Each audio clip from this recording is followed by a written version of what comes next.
어느 날 문득 삶이 낯설게 느껴졌습니다. 그리고 그 순간 나는 깨어나기 시작했습니다. 이것은 한 사람의 내면에서 시작된 깨어나는 이야기입니다. 나는 왜 누군가의 말 한마디에 며칠씩 마음이 흔들릴까? 그 말 진심이었을까? 내가 뭔가 잘못한 걸까? 왜 나한테 그런 말을 했을까? 그 사람은 그냥 지나가듯 던진 한마디였을지도 모른다. 하지만 나에겐 그게 며칠째 지워지지 않는 파문이 되었다.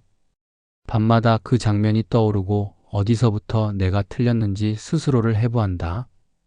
아무렇지 않은 척 웃지만 내 안은 이미 무너져 있었다. 그 사람은 잊었을까? 아니, 애초에 깊은 의미 없이 말했을까? 근데 왜 나는 이렇게 흔들리는 걸까? 나는 왜 이렇게 약한 걸까? 그건 약함이 아니라 깊이였다.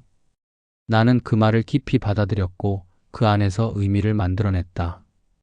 그리고 그 의미는 내 무의식 속 오래된 상처를 건드렸다. 뇌는 기억을 감정과 함께 저장한다. 특히 자존감과 관련된 말들은 강한 반응을 일으킨다. 누군가의 말이 내 마음 깊은 곳을 건드리면 뇌는 즉시 그걸 위협으로 간주하고 경계 상태를 유지한다. 그래서 며칠씩 그 말이 맴도는 거다. 이건 나의 의지가 아니라 뇌의 보호 시스템이었던 것이다. 거절당한 기억, 부정당한 순간, 무시당했던 어린 시절, 그 모든 기억들이 누군가의 한마디에 조용히 깨어난다. 심리학에서는 이런 현상을 설명한다. 현재의 감정 반응에는 과거의 경험이 깊숙이 관여한다고. 그러니까 그 사람이 문제가 아니었다. 그 말을 어떻게 해석했는지가 문제였다. 그 해석은 대부분 나도 모르게 쌓여온 감정의 패턴에서 시작된다. 나는 계속해서 내 안의 오래된 상처를 통해 세상을 보고 있었던 것이다. 그 사실을 처음으로 깨달았던 건 어느 날 우연히 읽은 시 때문이었다. 13세기 페르시아 이슬람 신비주의 시인이자 철학자인 루미의 시였다. 상처는 빛이 들어오는 곳이다. 그 문장을 읽고 나는 멈췄다. 상처가 빛이 들어오는 곳. 지금까지 나는 누군가의 말에 상처받는 것을 나의 약점이라 여겼다. 감추고 싶고 빨리 치유해야 할 것이라 생각했다. 하지만 루미는 말하고 있었다. 그 상처야말로 내가 성장할 수 있는 입구라고. 나는 그제야 이해했다. 그 말이 나를 평가한 것이라 믿었지만 사실 그건 나 자신이 나를 바라보는 방식을 보여주는 거울이기도 했다.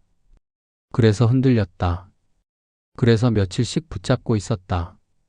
말은 바깥에서 왔지만 진짜 메시지는 내 안에서 자라난 것이었다. 그걸 깨달은 순간 나는 달라졌다. 누군가의 말에 흔들릴 때 이젠 조금 거리를 두어 본다. 이건 그 사람의 말이지 나의 진실은 아니야. 이 말이 내 안에 어떤 감정을 건드린 걸까? 관찰하기 시작했다.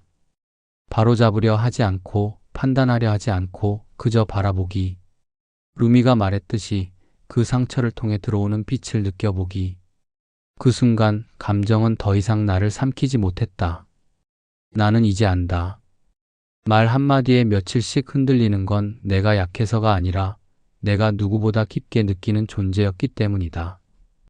그리고 그 깊이는 때로 나를 아프게도 하지만 결국 나를 더 진실한 사람으로 만든다.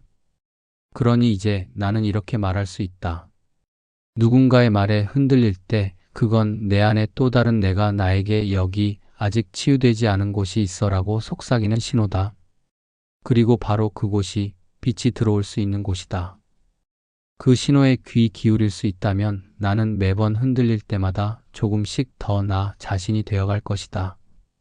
모든 변화는 아주 작게 깨어나는 순간에서 시작됩니다. 오늘도 당신의 내면 어딘가에서 깨어남이 시작되길 바랍니다.